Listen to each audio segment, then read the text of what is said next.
Nomenclature 3 did not get created yet. It will be about drawing cyclic structures, both cyclic alkanes and bicyclic alkanes.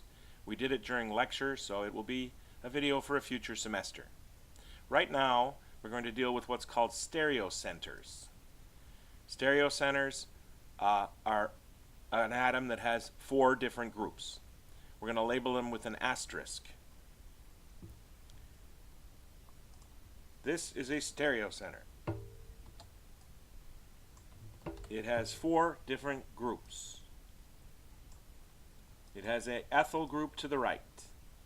It has a hydrogen down here, a fluorine here, and a butyl group to the left. 4 different words, 4 different groups. To establish whether it's an R or a stereocenter, R or an S stereocenter, we must follow the following steps. You're going to prioritize groups as 1, 2, 3, 4 using this criteria. Heaviest atom on the stereocenter is fluorine with a mass of 19. It gets a priority 1. Lightest atom gets a priority 4. It is hydrogen. We have what's called a tie for a carbon and a carbon.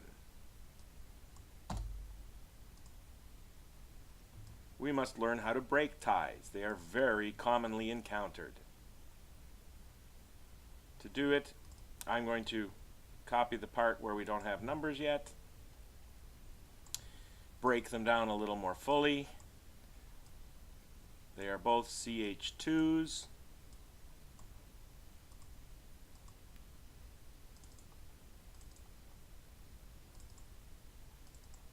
How do we break a tie? Keep moving away from the stereocenter. Ask yourself, what is the heaviest atom attached to the stereocenter? If it's a heavier atom than the heaviest atom attached to a different group that is the same distance away, then you have a winner and a loser. Repeat until all ties are broken. All right, so the question is, what is the heaviest thing attached to this atom moving away from the stereocenter? Answer is a carbon.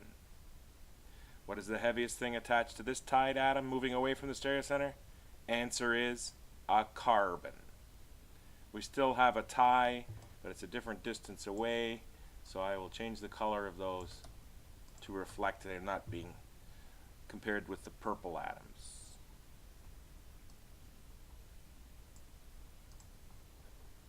Okay, back to your tied atom.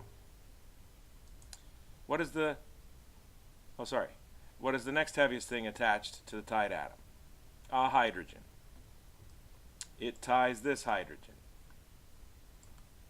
Next thing on this one, a hydrogen ties this hydrogen. We have compared all things attached to both the original tied atoms, and we still have a tie. We must break this tie. My apologies. This tie. Keep asking the question. What is the heaviest thing attached to this moving away from the stereocenter? It is an H. Heaviest thing attached to this one moving away from the stereocenter? It is a C. Compare the C to the H. We have a winner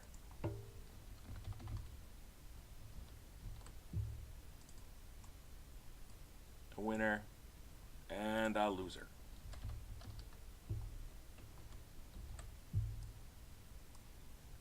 Which means we go back to our original stereocenter and we give a higher priority to this carbon to the left than this carbon to the right. Winner on the left, loser to the right. We have decided our 2 and our 3.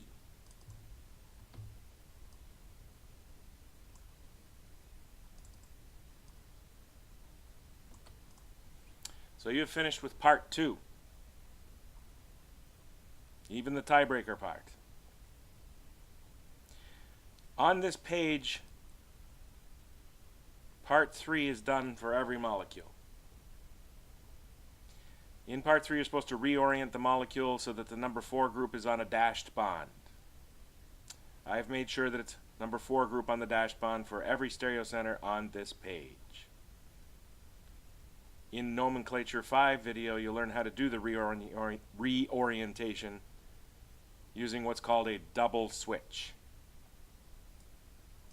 We are finally ready for part 4. We're going to connect group 1 to 2 to 3 with an arrow and then look at it from there. I have some curved arrows here. 1 to 2 to 3, little too curvy. There.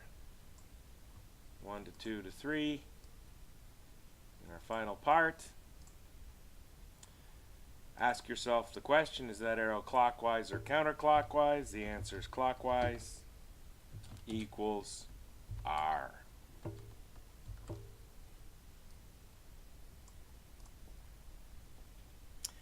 Name of the molecule. I'm going to go a little fast on this part.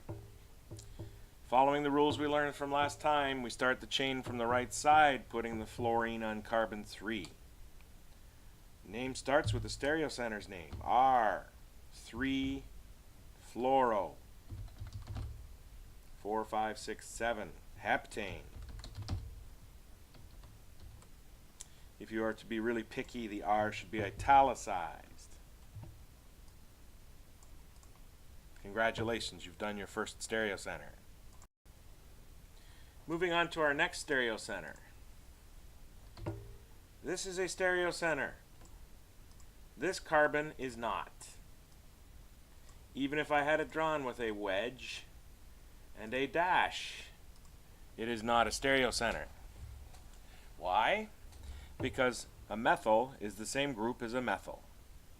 Let me describe the 4 different groups on this stereocenter, which is what makes it a stereocenter. Methyl, hydrogen, CH2 attached to a branched C, CH2 attached to a C that is not branched. That C is clearly different. Whoops. That C is definitely different than this C down here. So we have one stereocenter in this molecule. Priority 4 is a fairly simple decision. It's an H.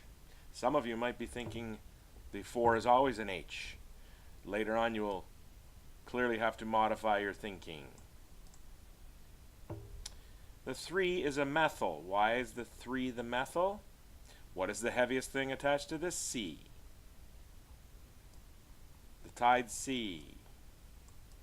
The heaviest thing attached to that C is an H. Moving our ties over again. Heaviest thing is an H.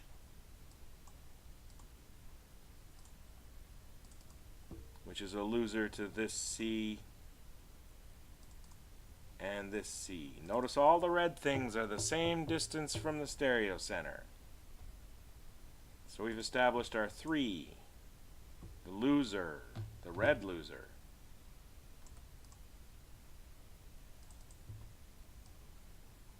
This.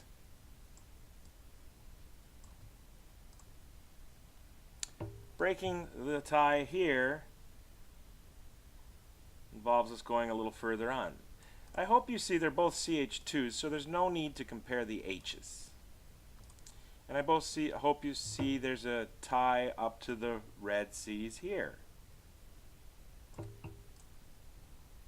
And I hope you see that this red C has at least one C, which would be a further tie.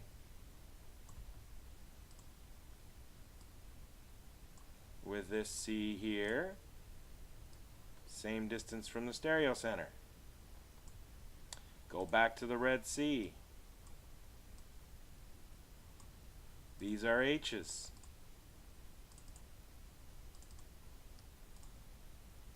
We only need one of them to prove that we have a loser.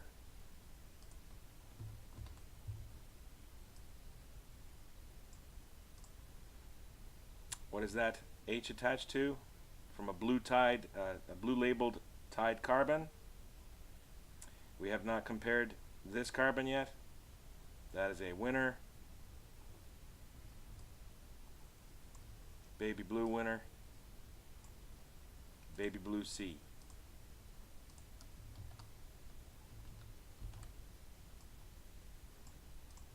Comparing this C to this H the same distance away from the stereo center, we have a winner and a loser.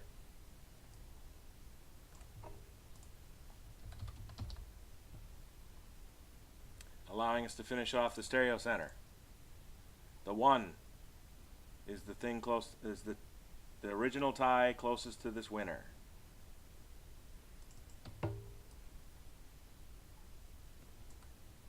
The 4 is the hydrogen. We can copy that over here as well. And the 2 is the carbon that was the blue loser, light blue loser tie. Right there. Notice we always put the numbers on the direct bond away from the stereo center. We break the tie further on. Alright, we are allowed to connect 1 to 2 to 3.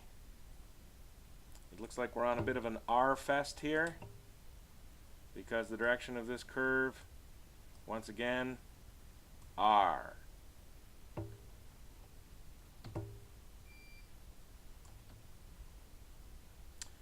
So naming this molecule, the name of this molecule is R113 trimethyl cyclohexane. While you weren't watching, I put these numbers on to indicate the lowest possible locations for the groups. 2 groups on 1, and then the 3rd group on 3 is the best numbering system based on last week's nomenclature. The molecule underneath has 2 separate stereo centers. Let's make sure we distinguish them.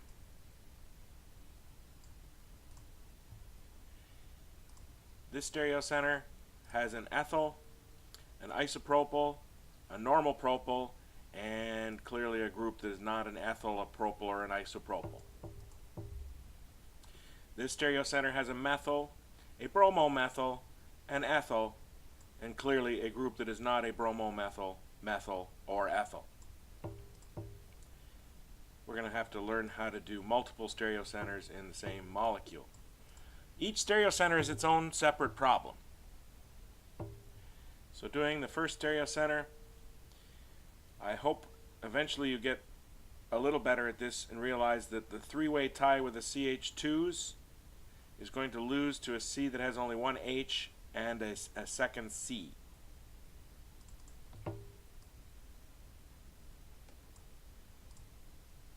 Both of these CH2s go to a C that's a CH2 that goes to another C. The same cannot be said about this CH2. It goes to a C that has 2 H's and yet another H. The H is a loser.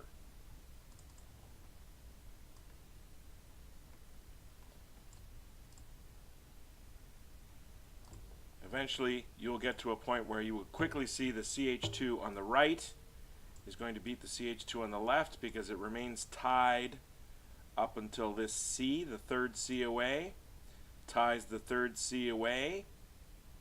That C has nothing but C's. This C has nothing but H's. We have our 2 and we have our 3.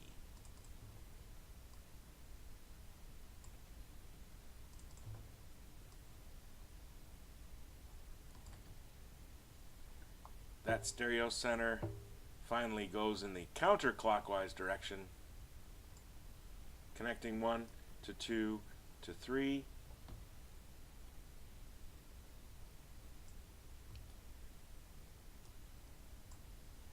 That is a counterclockwise orientation. So that is what kind of stereo center? That is an S stereo center. Not R, but S.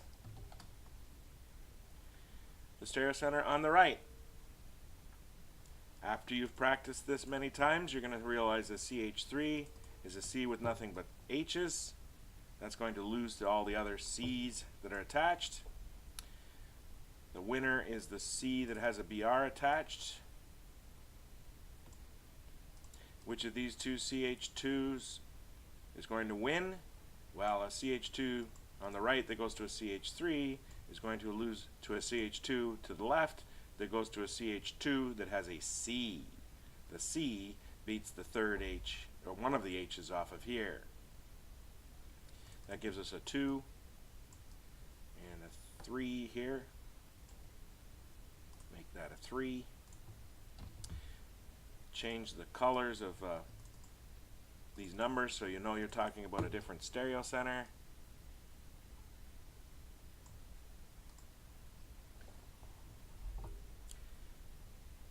We have a second S stereo center in the same molecule, connecting 1 to 2 to 3.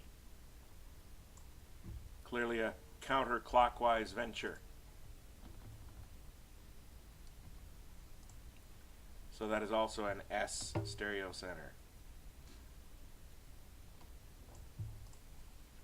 Nomenclature rules say that carbon 1 should be here because we'd get a group on 3, which is better than starting from the other end of the longest chain, getting a group on 4. We have a group on 3, 4, 5, 6, a group on 6, on a chain that goes to 9. Let's just copy this name here and edit it as need be. How do you indicate that the multiple stereo centers are on different carbons? Put everything in parentheses. Tell me that the stereo center on 3 is S. Tell me that the stereo center on 6 is also S. This name is all wrong. We have bromomethyl listed first on carbon 3.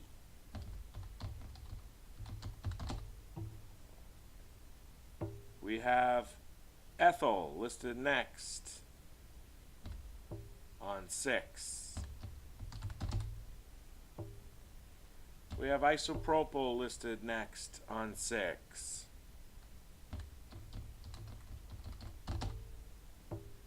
We have methyl listed last on 3. Groups going alphabetically. 9 carbon chain, non-8. This video is getting quite long. I believe we're going to pause here and do the other 2 molecules in the next video.